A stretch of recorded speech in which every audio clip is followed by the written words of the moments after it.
So it's like I said, it's a lot of work no matter what, but do you want to help someone else build their dreams?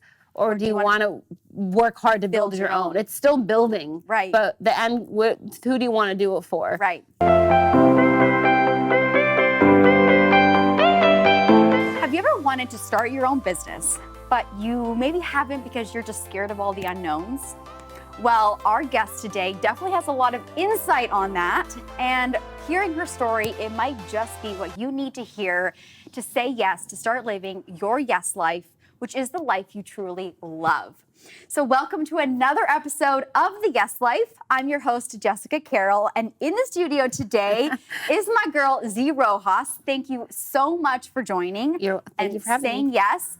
So you are an entrepreneur, a marketing professional, and a world traveler, I believe, 26 countries? I think the last one just made it 27, actually. 27 countries 27. and counting. Also the founder of Wild Hearts Agency. Yes. Thank you for saying yes and coming and joining me in the studio. Now, I've tried to get you in the studio for years, but between your schedule and our schedule, it's crazy. But we initially met on this very powerful source called Instagram. That is. I think I messaged you. I was like, do I know each other? And it's so funny. I was scrolling back just to see our initial conversation. And I asked you right off the bat, have you ever made a vision board? Yeah, and I had I think the day before. Right, and you sent me a and I haven't made one I think since I was a teenager. Yeah, and so you actually sent me a picture of your vision board, and I loved it. I'm all about, visualization and manifesting, and I loved your vision board. You had, an awesome living space. You had some travel stuff, lots of food. This couple that was just in shape, working out. But then you had this one quote that really stood out to me, and it was, create your own path.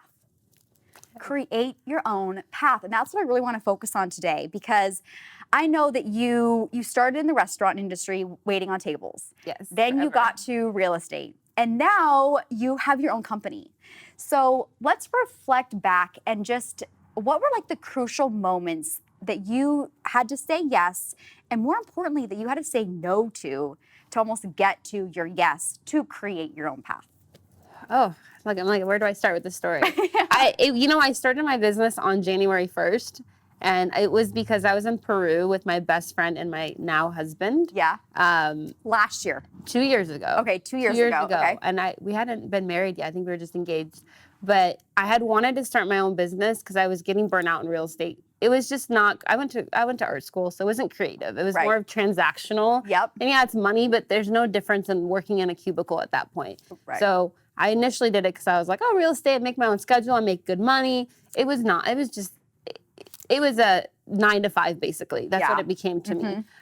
So when I decided to start my own business, I was like, what do I like? I like food. Yeah. I love the restaurant industry. I waited tables for years, and then, I was with a guy that designed restaurants for many years, almost 5 years. So I learned the back end of building and permitting and all that stuff. Yeah. And then when I got into real estate, I decided to become a restaurant expert in the real estate industry. So I only sold restaurants. So that stuck with me. You had a niche. Yeah, hospitality just stuck with me. So when I was like, okay, well, what am I gonna start? So, and then I was like, I love social media. I love sharing, and I'm a sharer. I like to share my story. I like to share how I feel. If used properly, and I think I heard you say that earlier, is social media is a great tool. And I like it. I get inspired every day from it. So if you use it properly, it's a great tool. Right. So I was like, I like social media. I like photography. I like creating. So that's why I was like, I could start a digital marketing company. Right. And then I was like, but I don't want to start it for anything. I don't care about fashion. I don't care about makeup. I like food. I love food. So that's kind of how that happened. And then when I knew I wanted to start it, I kind of secretly did it. Talked to my husband, I want to start this. He's like, you should do it. Yeah. But I didn't want to tell anybody at the time because I was like, it took me a long time to get taken seriously in real estate. Right. And I built a reputation. Do I want to just all of a sudden make a left turn? And people were like, you didn't go to marketing school. What do you know about this? But I was talking to my husband, my best friend in Peru, and they're like, Zee, you're literally the one person that's constantly telling people, stop making excuses. follow your, do this, do that. You're always preaching. Like, you gotta just do it. Just so my best friend's like, just do it. Literally, she's just like, just do it. Zee, do it right now. So we were like on the computer doing my DBA and like in Peru. And then on January 1st, it was kind of like my accountability is I like made an announcement on social media. Thanks for, the years of real estate and the referrals. I no longer am doing it. I started a business. And by starting a business, I had no clients. I didn't have a business. I just had a name. Right. But I was like, I'm a business owner now, and this is what I do. And, if you could refer anyone to me. Yeah. And that was my way of just kind of like, I put it out there, so I can't take it back. Right. And I could have secretly done it and like. It's like that accountability. But that was the best thing I could have done, because by putting myself on that pedestal, I couldn't take it back. Right. I could, but you're like, now I really need to do this. I have to do it. So I said yes on January 1st, and it was just kind of for me saying it in like the beginning of a new year was kind of such a cool feeling. Yeah. Like starting off the year on the right path. Yeah. But that's how it all came about, is I've just figured out what it is I like, and then I just combine them together. Yeah. So now I'm doing something. Every job, even if you're a business owner, it's still a lot of work. Oh, yeah. But the difference is I actually love it. I enjoy it. Because you can work hard for something you hate, or you can work hard for something that you like. It's still work. Yeah. But the difference is you're not miserable. It's your passion. You're not miserable doing it. Yeah. So when you initially left real estate, like, was there something you're just like, I can't do this anymore? Or like that must have been tough, because it's like you're leaving something that's more stable to like completely start your own. It was. I mean, for the first like 6 months, I was twiddling my thumbs. Yeah. And like I was putting it out there, but it's a double-edged sword. It's you got to get experience to get a client, but the client wants you to have experience before they hire you. Yeah. So I just it was hard, and by putting myself out there, it was my way of I have no choice but to make it work. Yeah. So for me, I kept my license, and I actually renewed my license. I'm still a licensed real estate agent. Yeah. But I refused to go back for it for the money, because I felt like if I had a net, I wasn't going to take my own business seriously. Right. So I was like, I'm not going back, even if so I was going through my savings, waiting to get a client. And it's always like your first client is life-changing, because once you get your first client, it's like it's downhill from there. It's getting that first client to give you a chance. I love that you said that. It's like sometimes you just can't even give yourself that plan B option. You can't. It's like plan A, and I'm just going all in. No, like people, and I respect everyone's choices, that some people need that plan B, plan C, backup plan. But if you, to me, you don't take your business as seriously if you're not willing to give it 100%. Right. Because you'll never know if it's going to succeed or fail until you're like, I gave it all I actually could. Yeah. Because if you fail and you did that, great. But if you fail and you kind of half were in, half out, you actually never knew like if it could have succeeded. Right. And then you will probably have regrets. You will regret it. So for me, I was like, I'm not going back. I'm going through my money. And thankfully I had a little bit saved, but I also had my husband, but I'm like so independent. It's crazy. So I like having someone take care, even if it's your husband, I'm like, I'm making my own money. Yeah, I'm doing this on my own. But I just hustled every day, and I would go like, I made myself, I hate going, I'm like a homebody, but I went out and I knew I had to go out. But people would say I made myself business cards. I did all the things. So when people would approach me, what do you do? It's a LA question. Oh, I own a business. Yeah. And they're like, oh, what do you do? What's your business do? It's and always the first question. I would go into the spiel of what my business does, but I sold it like I've been in it for 10 years. Right, like I have all these clients. Yeah, I've been doing it for years. I sold, because you have to, though. You can't be like, I just started this thing. Yep. No, I'm a business owner. Here's what we do. I'd love to give you my card. Let's chat. And if you're confident, people want to work with you. Totally. But if you're kind of like, I just started this thing. Yeah, you can't be wishy-washy. No, you can't. Confidence is key. It was scary, but I don't regret it. And the biggest thing I don't regret is not giving myself a plan B. Like, yes, I kept my license, but at no point was I was too stubborn to go even do You're one. like, I'm doing this. I announced it on social media. But it was, you have to have accountability, however way it works for you, holding yourself accountable, whether it's through social media, through friends. You got to give it 100%. If you don't. So if someone watching wants to start their own business, what would be your number one tip to just, because it's scary. Say yes. Right, say yes, I guess. But yes. I mean, it's scary just like leaving behind that, people get comfortable in that comfort zone. They do. Honestly, you got to bet on yourself. You really do. And my favorite quote is like, you can work your ass off for someone else, or you can do it for yourself. So it's like I said, it's a lot of work no matter what. Right. But do you want to help someone else build their dreams, or do you want to work hard to build your own? It's still building, right? But the end, who do you want to do it for? Right. But I think betting on yourself and giving it 100% before you, like, quitting before you even start, I think is the reason people fail. Right. Like, they don't even get momentum and they quit because they get discouraged. And don't get discouraged. Business owning, I've done it 2 years now. I do this every week is like this. It is. People think it's so glamorous. It's not glamorous. One day you're like, oh, I got my first client. Yeah. Oh, shoot, now what am I doing? Oh, yeah. I went from having one client, then at one point I had like 9 at the same time. So I've hired people because I was overwhelmed. I've had to get rid of people because I didn't have as many. Like, it goes up and down. And I think people being more open about what it actually takes to run a business is going to encourage more people to do it, because I think it's glamorized a little bit, where people are like, I'm a boss. I hate like the boss babe and boss women and people, but they don't tell that they're actually not. It's, it's a projection that's put out where it discourages other people.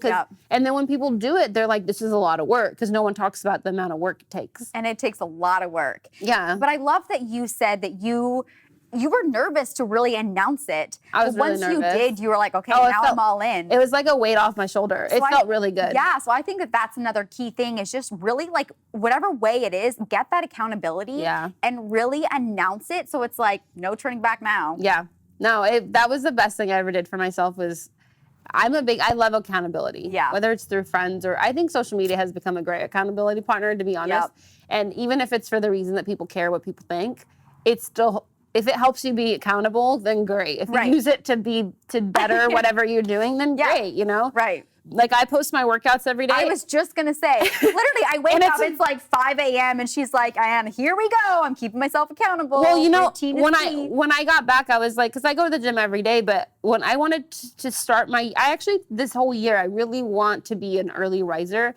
And the one thing with owning your own business is you don't have anyone technically to really answer to. Mm-hmm. So you don't have to be awake. And most of our clients as business owners, especially my business, don't need me until minimum noon, you know? Because you're in the restaurant. It's a restaurant business. And like, even for social media, we're not posting things at 8 a.m. So it's a little different. But when I got back from Morocco, I was like, I want to be at the gym by 6. I want to be showered and everything done by 8. Yeah. Because what happened is I used to wake up around 8, which is normal. But by the time I go to the gym, come home, shower, it's like noon. Yeah. No, it's like, and I'm like, and my hair takes forever to dry. So it's actually noon for me. But I'm just like, my day is gone. Right. So since I've been back, this 2 weeks now, I've been doing it consistently. I've woken up at 5:20 and been at the gym. But I've been posting, you saw these stair photos, and that's my gym stairs. Yeah. So I timestamp it, and that's my accountability. Everyone's like, you're actually there. I'm like, but it holds me accountable to be there, because people are now like, did Zee actually go today? Right. I'm like, yes, I did go today. And I love that. It's like, what is one goal you can set for yourself every day? Hold yourself accountable, because it's just getting in motion. But one thing at a time, One thing, like, you just pick one thing and you're like, okay, I'm going to do this for a year. I'm going to do this for a month, whatever it is. And you're going to feel so good about yourself. I feel, the last 2 weeks I've been going to bed, like, my husband's, I'm like, at 10 o'clock, I'm like, babe, I got to be in the actual bed by, like, I have to be snoozing. I have to be passed out by 10:30 to get my 7.5 hours of sleep. Right. But since I committed to this, I do what I have to do. I have to go to bed early. Yeah. I sent myself home from dinner early from last, Yeah. You just, if it's important to keep your goals, you'll sacrifice what you need to make it happen. Yeah. Excuses is the biggest downfall of everyone. Totally. Everyone can do anything. Yep. So do you have a morning routine besides hitting the gym? Make my bed. I make my bed every morning. Yep. It's so nice to come home. And I didn't used to always do that, but coming home to your bed, like when you open the door, even after the gym, I'm like, I've already accomplished one thing today. Yeah, it's like a sense of peace when you walk in. Because I've also walked in when the sheets are just, and it just looks like chaos. I know. And you're like, then I have to make it. Then you're like, well, the day's almost done, but I'm going to be back in it. Yeah. So making it first thing in the morning, and my husband loves it too, because he never makes a bed, but now I make it all the time. Right. So just make your bed, hit the gym. Make my bed, hit the gym, come back, shower, do my emails. And that's like, the gym is my morning. My main morning routine is the gym. And if I can do it in the morning, the rest of the day is better. Awesome. Because if nothing else, I've accomplished that. Now, I always ask my guests this one question. So if you knew the answer was yes, what would you ask for? Time. More time. More time. And what do you mean by that? More time. I think people don't realize how fast time goes. Like, I thought I was going to be 22 forever. I'm turning 33. Time. You're still young. But like, yeah. time. Like, last year went by. I don't even know what happened last year. Well, and I feel like the older you get, time just goes by faster. Time is such a thing that people don't realize is such. And I'm so conscious of time that more than I used to be. Because now it's like, time is so important to me. Like, who am I spending it with? What am I doing? How, like, I used to not care. Bars and this, whatever, time. We got so much time. You don't have so much time. Well, we only have so much energy, and brain fatigue is a thing. And it's like, you don't need a million friends. You just need the right friends. Oh, yeah. And where are you spending your time, your energy? So, yeah, I mean, I think that more time would be great, but also because time is scarce and tomorrow is not promised, it kind of makes you realize, like, I don't want to waste my time on things that aren't going to either move the needle or add value to my life or for me to give back. So I think people are realizing that. Like, I feel like I'm seeing a lot more of people kind of being more aware of that than they used to be. But, you know, saying no. I did a panel where it's like, say no. Yeah. Just as much as you say yes, say no. And that is my main message about the yes life is just the importance of knowing your purpose, knowing your why, knowing your values, so you know what to say yes to and what to say no to. Yeah. So thank you so much for joining me in the studio. Hopefully her story and her motivation will motivate you to also say yes. And if you're in a corporate job and you've been wanting to leave and start your own, say yes. Find that accountability and just go for it. But thank you so much. How can they follow you, find you? All my Instagram is zee.rojas, so zee.rojas, and that's where I share a lot of my stuff. Awesome. Yeah. Well, thank you guys so much for joining, and I will see you on the next episode. Bye, guys.